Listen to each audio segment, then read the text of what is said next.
Preaching. Oh my gosh. Wow. It's a tough crowd, Frank. Come on up, Frank. This is Frank Wrigh. It's really neat today because we have two ends of the spectrum in our church. Levi Tincher, who was literally born and raised in this church, will be speaking second. Frank is one of our newest members coming last fall. Both of these men have got an exceptional testimony on what God is doing in their life, and want you to hear from them, not me. So, Frank, come on up, my brother. Thanks, sir. You weren't one clapping because I wasn't preaching, was it? Nope. Okay. Nope. As he said, I'm Frank Wright. Glenn and I've been here about 6 months.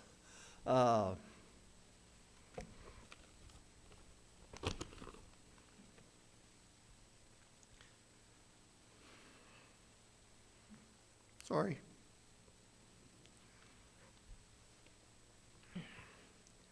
My testimony begins with I was conceived out of wedlock. My mother had 3 children before me. Back then, welfare did not allow unmarried women to continue having babies and stay on welfare. So I was adopted. My mother became my aunt, and my aunt became my mother. I wasn't told this. I'd figured out that I was adopted before they ever told me. But anyway, I have a cousin that told me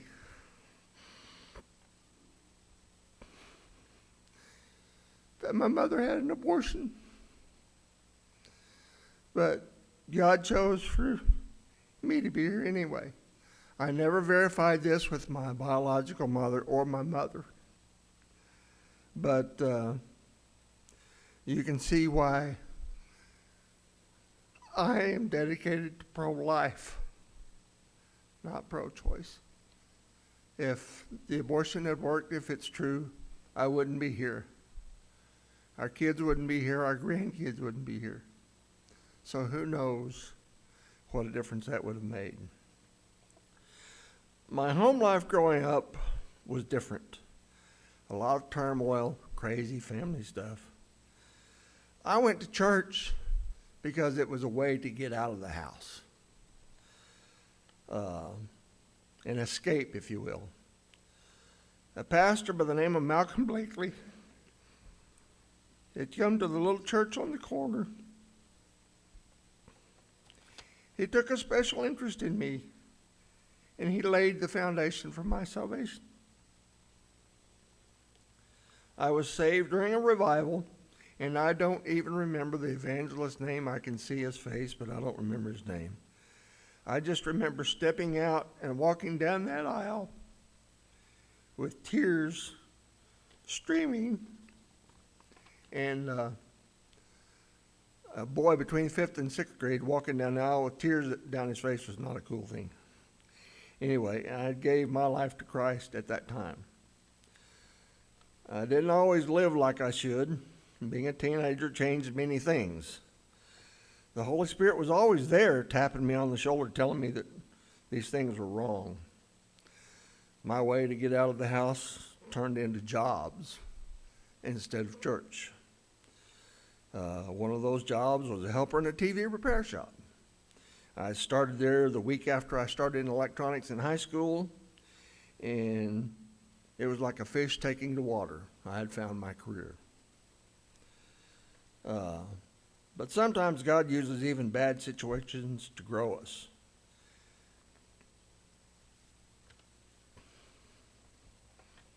The man who taught me the TV business was an agnostic. And he and his family were into many things, including alcohol and, let's just say, immorality. I saw a part of life that I knew I wanted no part of. This brought me to one of the lowest points in my life.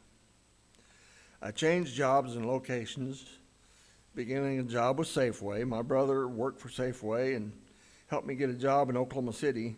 I grew up in Guthrie. And I enjoyed it and was climbing the ladder with that, you always change stores, so moved from one store to another. I went to Del City, and I was there to help clean up a store that needed a lot of help and had a lot of theft and so on. One day at work changed my life forever. I was watching a shoplifter. I was watching a shoplifter through the little holes in the produce stores when this girl walked around the corner and bent over in a pair of white shorts. Cupid did his thing, and that's how I met Glenna. I asked her to marry me on the second date. She said yes, but we can't tell my parents yet.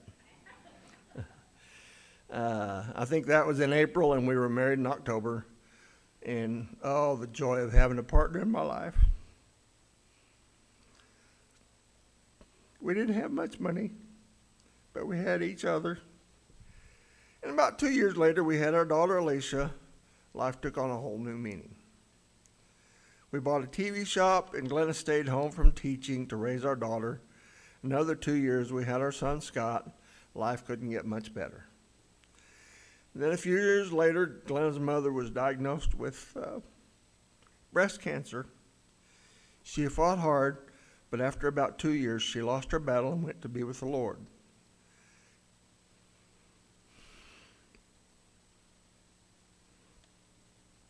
Glenna was devastated because she and her mother were very, very close. I told her that I knew she couldn't see it at that time, but God would turn this to good somehow. Boom, boy, was she mad at me. I mean, she was mad, and we began to have problems. About this time, a customer of mine that came into my shop, I knew he was a preacher at a church in Del City, and I didn't know how big a church or anything, but anyway, I was telling him about our problems, and he asked if I would like him to come by and talk to her. I said yes. That evening, he came by and met Glenna and talked to her. Glenna had been raised going to church on holidays and sat and stuff like that.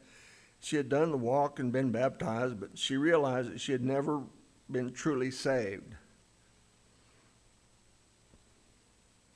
That evening in our little kitchen, Glenna gave her life to God.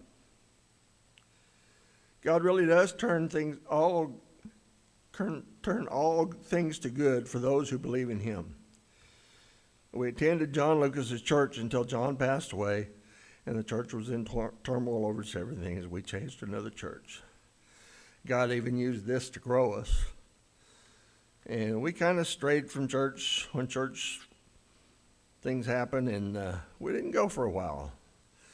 My business was struggling because of the direction of technology. I started listening to Bot Radio. It was a Christian station that really spoke to me. All of these things brought Glenna and I closer together. By now, both of our kids were married, but something was still missing. We moved to McLeod. We wanted to find a church. We talked about visiting different churches, but we just put it off. Finally, we found a church and really got involved. Glenna retired, and we had her health insurance through her teaching job. That made the cost of my insurance outrageous. And I had moved my shop home, so I started driving a school bus because I got health insurance and a little check. And I was able to do that and then make service calls and so on in between. And one day, Glenna saw an ad for part-time snowplow drivers. And she said, that sounds like something you'd like to do. So I called and went out and went through the little school. And for 2 years, I drove a school bus, worked on TVs, and in the winter drove a snowplow. And after the second year, I just went out there one day and I said, you guys hire any drivers? That was on a Friday, and it was the last week of school. Monday, I went to work for that company as a dump truck driver. And what God used that for was my mobility was bad. My knees were bad, my hip was bad, and God gave me that job that I could continue to do until I was 70 years old. So he gave me a way to make a living and do something rather than just sit home. When I was 70 years old, I retired, and Glenn had already retired. And so we sold our house and moved into our new tiny home in Gore. God brought us to this church, and we thank God for that. This whole thing has made Glenna and I closer to God and each other. We love that God has used our relationship with him to bring our kids and grandkids to salvation. We know that each of our kids and their spouses have a personal relationship with Jesus Christ, and each of our grandchildren also have a close personal relationship with Jesus Christ. To God be the glory.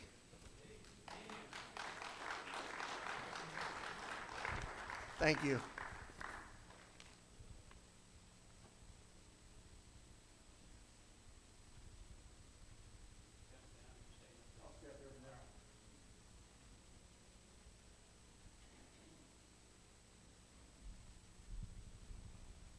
Hello, everybody. I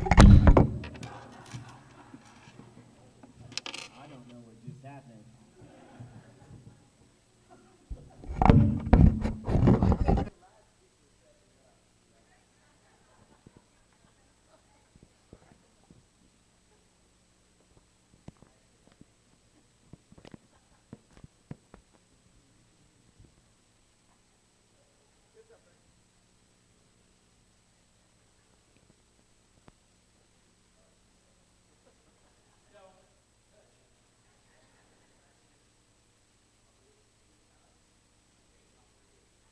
All right, I'm Levi Tincher. You all know me. I was raised in this church. I stand before you today by no means a finished product, but the preacher asked me to tell my story. And I just hope he knows what he's doing for y'all's sake, you know. Well, to tell this story, we're going to have to go to the beginning. A crisp fall night, Halloween, 1992. There's even been whispers of a hayride. 9 months later, I came into this world. Just a kicking and a screaming, beautiful baby boy, head like a traffic cone. Let me tell you, you should have seen me. You could have spray painted me orange and set me in traffic. No one would have hit me. My earliest pictures as a baby, I'm wearing a Santa Claus hat, you know. It's real adorable until you remember it was in July, and it's actually covering a deformity, so. The doctor said it would round out. I think we rounded out okay, you know. Of course, I don't remember any of that. I was a baby. My earliest actual memory and proof that human nature is wicked is a story that I will share with you at this time. I like to call it, Where'd That Boy Get a Pipe? Okay? So it's a spring day. I couldn't have been any older than maybe 4 or 5. My mom and sister Tori decided, you know what this place needs? It needs a little something, needs something to spruce it up. We're going to plant flowers all the way around the house. Every few feet, it was quite the endeavor. They dedicated serious time to this, you know. They were really excited. And I stood back watching, being the little boy I was, thinking what a travesty it is. You know, don't they know that this is a house of boys and men? And they're going to make it girly, you know. And I was thinking this to myself when I looked down and realized I happened to be holding about a 3-foot metal pipe. Where the pipe came from, no one really knows. But what I do know is that I was going to do something about those flowers. So I stalked my mother and my sister from one corner of the house to the next, and they would finish, they would round a corner to go down the next wall, and I would come in behind them, bashing all the flowers in to the ground with a steel pipe. You know, of course, they didn't realize this until they rounded the last corner and got back to the front of the house and took a step back to admire their handiwork. That's when they seen nothing but total destruction. That was about the time my dad came outside. Where'd that boy get a pipe? There was wailing and gnashing of teeth. There might have even been a little butt busting in order. And that is truly my earliest memory, is bashing down all those flowers with a pipe. You know, I was a little boy. By that time, I would have already been in this church my whole life. It was actually preacher here that baptized me so long ago. Me and my father on the same day. Funny how things make full circle, isn't it? All these years later, he's back to preach the word to us. But yes, I grew up in Gore. It was an idyllic place to grow up. You know, a lot of people, it's been said, find it extremely difficult to speak in front of their parents. They can speak in front of everyone else before they can their own folks. I find it very comforting they're here, you know. I find it, they're very friendly faces, comforting. Maybe even a little get back is in order. You know, congregation, Jacob was the favorite. If you didn't know, you know now, Jacob was the favorite. And when he was a boy, he had near complete immunity if old Mama Bear was around. Let me tell you, okay? He could do as he pleased. He liked to strip down to his underwear after every baseball game and run laps around the field while the crowd shouted frantically. You know, it was, he was a wild child, and he got away with it. He did, most of the time. But yeah, I was in this church, grew up in this church, been here a long time. My family's been here a long time. I'm convinced if this church burnt down next week, come Sunday, my family would be in the back pew setting down crisscross applesauce in the ashes, waiting on somebody to preach. But it's been a long time since we started coming to this church. I don't remember, as I was too young. Long before my first memories, and my earliest memories are of this church. By the time I was old enough to go to False Creek, that used to be just a staple of every summer for all the kids in Gore. We would go twice a year. You know, we just loved it. Couldn't get enough of it. Did all the normal things that local kids do. Was into sports a little bit. Being in my family, you're going to be doing a little bit of outdoor stuff, and you know, I was into that a little bit. A little bit of trapping. You know, a little bit of spotlighting I like to do to try to kill, you know, to fur-bearing animals and whatnot. And this actually leads me to my second story. You know, I call this story Left in the Dust. And so to paint the picture, I'm a little older now, probably high school. I believe it's New Year's Eve. And we decided, me and my friend Colton Clay, we were going to go to my father's ranch. We're going to shine a light, and we're going to try to find some bobcats, some coyotes, whatever we could call in, you know. And we go up there. It was a nice night. I think Colton had actually killed a fox right when we pulled in, so it was my turn to shoot. And we go back in the woods a pretty good ways, and we start calling. And nothing's coming in. Been sitting there a while. Finally, an owl comes in, and I'm ready to smoke this owl, right? And Colton's like, no, I'm going to hit the call one more time.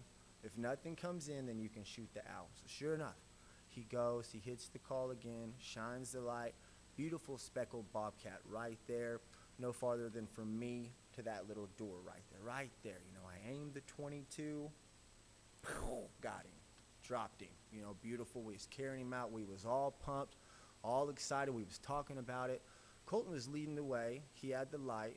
I was following just behind him with the bobcat slung on one shoulder and then holding the 22 also. We were very pumped up, talking, chattering, and we realized we've been chattering for a while. Shouldn't we have popped out by the fence by now? Mind you, this is the middle of the night. We're way back on the property, and it occurred to us we might be what you call lost. You know, so we start to wander around, the panic growing every few minutes, every 10, 15 minutes, we get just a little more excited and a little more lost, you know. So we're already panicked and concerned when I hear something and I turn, and what is that? What is that? What is that? The makings of a stampede? I turn to tell my buddy, where's he at? He's already long gone. All I can see is a light bobbing in the distance from as he's running, and it's bouncing up and down. Of course, I've got the gun and the cat, so I'm not quite as fast, but I ran for my life. Didn't get stampeded, thank God. Didn't run into any trees. You know, that night, the Lord was truly a lamp unto my feet and a light unto my path that night. You know, we made it out alive, lived to tell the tale. and live to tell the story. That's one of my favorite stories. The night I was almost trampled to death while lost. We made it out. I graduated from Gore. Went to college at NSU like so many, where I majored in acoustic guitar and I minored in my fitness. I was very serious about both. In fact, I had very little, next to no time for class because I was taking, my guitar and my working out so seriously. So when you go about it like that, you don't get to stay for long. I think I was there about a year, maybe a year and a half, and I found myself back in Gore, starting in the family business, which I always knew we would come to eventually, so I wasn't just too distraught. That's what I did. I came home and I went to work. Started out as just a hand on one of my father's crews for a man named Will Clifton. Worked for him for 11 months, worked my way up from there, saved up enough money, and became a subcontractor to where I was running my own crew. And then I did that for about 5 years, building for my old man. It was a lot of fun at times, a lot of work at times, a lot of fun at others. I had the pleasure of actually training my own little brother, Jacob, in the yard of the pole barn. And that brings us to our third story I like to call Almost Had It. Anyway, it was a beautiful spring day, and it truly was. We was working just outside of Tulsa. Was it Collinsville? I think he already knows what's coming. I think it was Collinsville, somewhere around Tulsa, right?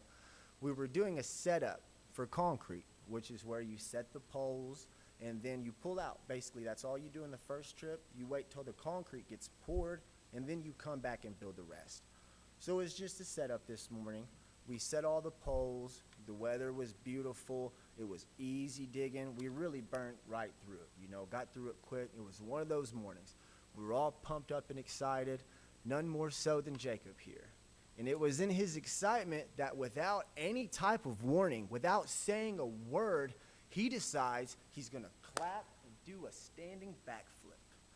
I didn't know he could do a backflip. Nobody did. And he wasn't about to this day either. He went for it, ladies and gentlemen. With all he had, he got so high I was mesmerized. He had to be 5 foot in the air. Beautiful form, looked like a ball spinning backwards. When for whatever reason, he just decided to abort. Stiff as a board. Straight, stiff as a board. You would think he was so flat he would fall down smooth. Nope. Bam! Hard as can be. 5 foot high, straight down, smack. I would have broke every bone in my body. I might not have walked away from it. They might have had to bury me there. He ended up being just fine. He didn't hurt nothing, didn't break nothing, and we was able to make sure of that once we was able to stop laughing, that he was in fact okay. He ended up being okay. Things were good. It was a good time. But lo and behold, there were dark clouds forming on the distance. There was. The dark cloud of addiction. You see, a lot of people have addictive personalities. I'm one of those people. I could get addicted to being punched in the face. I could get addicted. It's just my personality type to almost anything. By the time I went to college, I was addicted to Red Bull. I would have to drink one in the evening. I was like a drunkard having his first beer. I would have a headache till I drank one. This is by 18, 19 years old. When I went to work, I became addicted to nicotine. And then, due to a work-related injury, breaking of a couple bones, falling off a barn, I started dabbling in the real stuff, the opioids, pain pills. And what started out as pain management, well, we all know how that goes. Eventually, it was, well, as long as it's on the weekend, it's okay. And that turns into, well, it's been a tough day today. I have one today. It's all right. Next thing you know, baby step by baby step, and one day you look up and you're doing it every day. That's how it goes. It's the same for everybody. You look up and you're doing it every day. When you try to quit, you can't because you get sick. And it's a battle you fight over and over and over because you're not ready to ask for help yet. That's the hardest part. Anyone that's been through it will tell you that the hardest part is deciding that you're ready for help and asking someone to help you. Or in my case, a bit of a family intervention, but had to be ready for the help all the same. I was blessed to have the support system that I did and continue to have. So that's what it was. This all played out. It wasn't overnight. It wasn't over the course of a week. It was over the course of several years. This went from an injury to an addiction that ultimately landed me in rehab. 12 and 12 in Tulsa, God bless it. It was a place that really turned my life around. You know, they have a strong emphasis on the fact that it's not going to work if you don't make a connection with your higher power. You know, they weren't afraid to talk about God, which I found refreshing. It was a breath of fresh air, it was. And you're not going to get clean without it. Make no mistake. Without the spiritual intervention, you're toast. You know, that's what they all say. You have to make the choice. You have to accept the help. You have to have a spiritual reckoning. You know, a real coming to Jesus moment is what you have to do. And I had mine while sick as a dog in detox. You know, sweating, throwing up. Every orifice in my body was doing the wrong thing, from the runs to the throw up. You know, it was, I was sick. I was coming off of it. And that's when I had my come to Jesus moment. I went through rehab. It was a blessing to be there. I took it very seriously. Not many people that get to the point where they need rehab are able to just go once. But I was. You know, I took it very seriously. And I'll tell you, I learned the true meaning of one day at a time. You know, that never really, the gravity, I never really fully grasped and comprehended until I was in rehab. And you can't think about tomorrow or the next day. You have to truly focus on getting through one day at a time. Then one day you look up and 100 days have gone by and you're that much better off and you're that much stronger. And that's how it happens. One day at a time. You can't see your way out. You just have to have 100% dependency on God and put one foot in front of the other and have faith that you're not broken, that you will heal, and that you will be a normal person again. You know, I came home, went back to work. And I don't believe in preaching any kind of prosperity gospel, but once I returned to the gospel, my life was prosperous. It was. Not everything has gone perfect. That's life, and it never will. You know, so much is so good, and yet I still stand before you today, going through the struggles that I'm facing with my separation from my wife. My marriage didn't even make it a year.